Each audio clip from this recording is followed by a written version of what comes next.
ଆଜିର ପ୍ରସଙ୍ଗଟି ହେଉଛି ଆଦିବାସୀ ବିନା ଜଙ୍ଗଲ ସୁରକ୍ଷା ସମ୍ଭବ କି? ଆଦିବାସୀ ଓ ଜଙ୍ଗଲ ଏହା ଗୋଟିଏ ମୁଦ୍ରା ଦୁଇ ପାର୍ଶ୍ୱ ବିନା ଅନେକ ଅସ୍ତିତ୍ୱ କଳ୍ପନା କରିପାରିବ ନାହିଁ।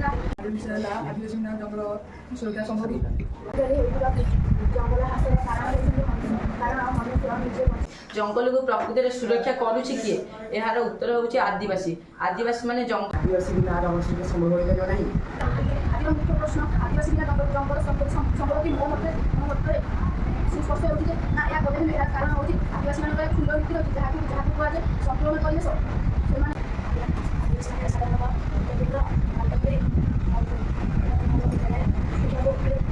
ସେମାନେ ପ୍ରକୃତିକୁ ମା ବୋଲି ଭାବନ୍ତି। ଆଦିବାସୀ ମାନେ ଜଙ୍ଗଲରେ ହେଉଛନ୍ତି ପ୍ରଥମ ବାସିନ୍ଦା। ସେମାନେ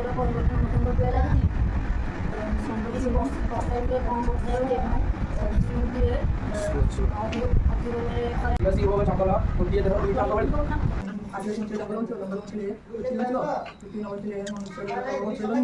ଗଛ କଟା ହେଉଛି ଏବଂ ପଶୁପକ୍ଷୀ ଆଦି ଶିକାର ହେଉଛି। ସେମାନେ ସେଠାକୁ ଯାଇ ଏହାକୁ ବନ୍ଦ କରୁଛନ୍ତି।